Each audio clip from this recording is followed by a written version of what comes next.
Hi, you're listening to Book Chat with author Vivian E. Moore.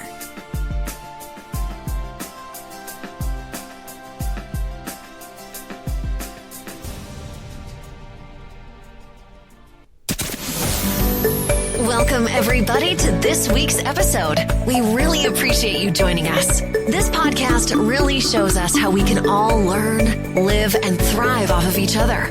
By sharing our knowledge through our conversations, we will impart some knowledge whilst learning ourselves how to progress even further. Here is your host.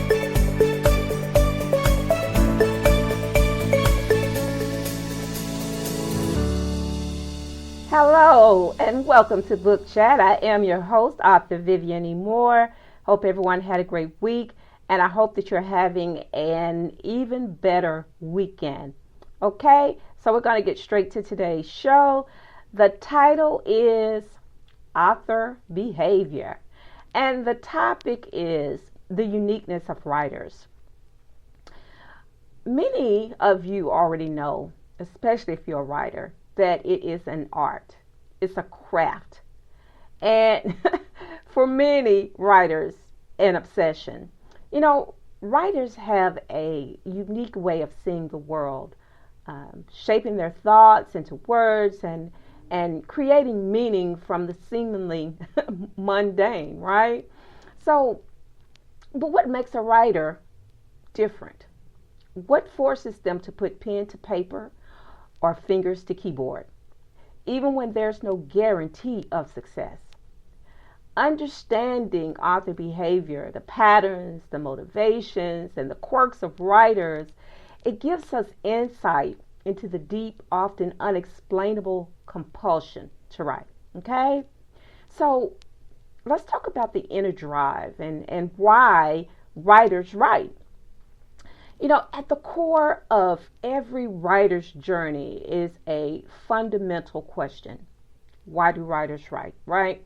Okay, so the answer may vary from one person to another person, but there are those common threads that unite them. So I think the first thing is that need for expression. Writers are often people who feel deeply and they think expansively, okay? So writing, it allows them to process their emotions and to explore those ideas, of course, but it also helps them to voice the thoughts that they might struggle to articulate in just everyday conversation, okay? So I think the second thing may be is that desire to actually tell stories. So storytelling is one of the oldest human traditions, and writers is like it's modern torchbearers, or they're modern torchbearers. Okay, let me get that right.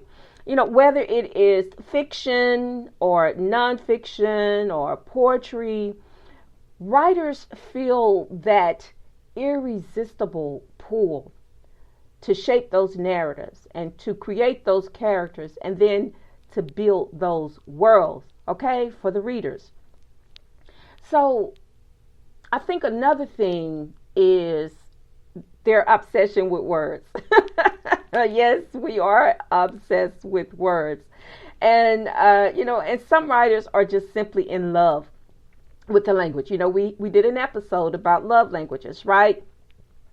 Because they revel in the rhythm of sentences, the beauty of that well-placed word, and then the power of a perfectly created paragraph. Writing is not just a means to an end, but it is an art form that compels us to refine. Okay? Did you understand that? I'm going to say it again. Writing is not just a means to an end, but an art form that compels us to refine. Okay? We will keep writing until we get it right. Okay? You know, it is a quest for understanding.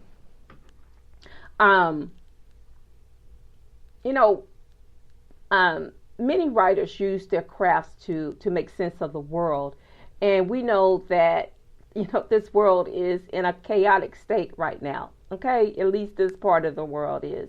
And so writing becomes a way of exploring those ideas and then dissecting, all of those complex issues. And then the most important part is actually finding clarity in the chaos of life. Okay? And I think it also may be a call to influence. Some writers, they aim to inform, to inspire, or to provoke change.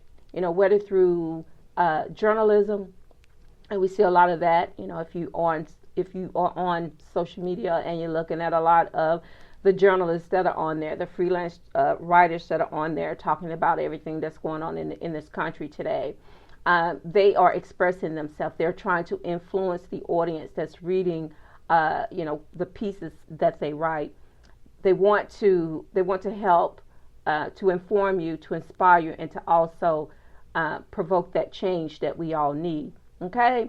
So, but whether it's through that journalism or people writing essays or writers creating novels, they all have a message, because writers see writing as a tool for shaping perspectives and then also making an impact. Okay. And some people they laugh about the quirks and the rituals of writers, because like most of us authors, we have a particular way of how we do everything, especially as it pertains to writing. And like I said, a lot of writers are known for all of those unique habits and those idiosyncrasies, that often may border on the eccentric. And yes, sometimes writers are very eccentric, but that is just a part of the creative process. And and some of us, we need absolute silence. I'm not one of those people. I have to have something on in the background, turned down very low, but something a little louder than white noise, just something to help me concentrate on what I'm doing. Okay. And then there are others who, they thrive in the buzz of noise. Some writers like going to coffee shops and places like that where there's a lot of background noise, because they thrive in that type of audience. Okay. And then you may have some writers that get up at the crack of dawn to write. And then you may have the other ones that actually write late into the night. Okay. But many of us, we have our specific rituals. And it may even be a lucky pen. Now, I'm not one of those type of writers. I don't have a lucky pen. I don't have anything like that, because, I generally jot down notes and things of that nature, but any pen will do. But then you have some writers that actually do have a lucky pen that they use, or they may not use it. They may just keep it on their desk where they can see it, because they feel as though that helps them to write better or to create better. And then you have some that like listening to a particular playlist. Now, if I'm writing, a romantic scene or something that's sentimental, then yes, I like to listen to, perhaps a particular artist, musical artist that, is singing something that is relatable to what I'm writing. And then you may even have some writers that like wearing specific clothing. Maybe it's a sweater or some Uggs or a robe or whatever it is. But it's just those specific quirks that writers have that helps them to cope and to just to hone their craft just a little bit better, to focus in on what they're doing.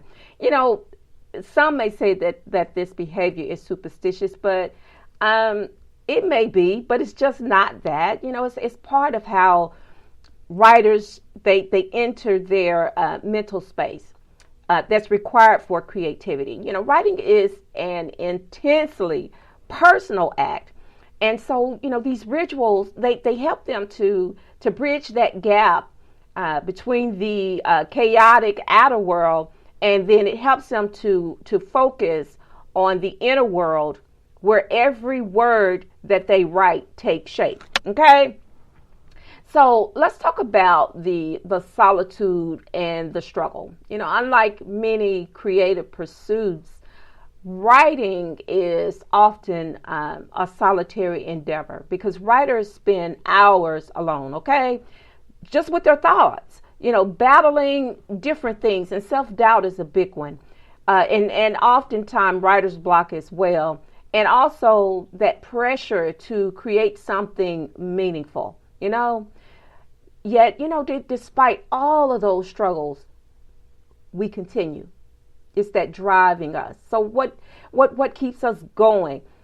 Maybe it's the passion, it's the persistence, and that undeniable truth that for so many writers, writing is not just something we do, it's something we must do. Okay? So just to sum it all up, the uniqueness of writers, it lies in our relentless pursuit of expression, that deep connection to words, and then that unwavering commitment to storytelling, overall. So once you understand an author's behavior, it will help the world to appreciate the beauty and the struggle and all of that magic behind every written piece. So, the next time you read a novel, a poem, or even just a simple blog post, remember that behind those words is a writer who couldn't help but write them. All right, guys, that is the show for today. I hope that you will listen, like, and share. I appreciate all of those, all of the listeners who have actually downloaded and listened to the show. I hope that you will continue to do that and to share it. I just so appreciate you so very much. And you can listen to Book Chat, on Podbean. You can listen to it on Amazon Music. You can listen to it on Spotify or Apple Music, Apple Podcasts. Wherever you listen to your podcast, that's where you can find Book Chat. Okay, you can listen to today's episode, and you can also listen to all the previous episodes from this year, and also at the start of this year, and also last year and prior years to that. Okay, I would appreciate if you go back and start from the beginning and see how far I've come with this podcast. Okay, it's been a labor of love. I've enjoyed every moment of it, and I hope to continue to be able to create topics, to have something to talk about, something to share each and every week with you. Okay, that is my goal for 2025. And just like everything, you need to tell those who you care about them the most, because tomorrow is not promised. Today may be the only chance you get to say it. So on that note, I love you. I hope you love me back. And until the next time you hear my voice, God bless you and goodbye.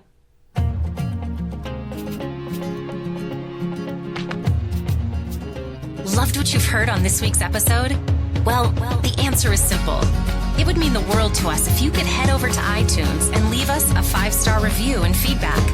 Spreading the word really is the best way to grow our podcast and achieve even greater things. Thank you.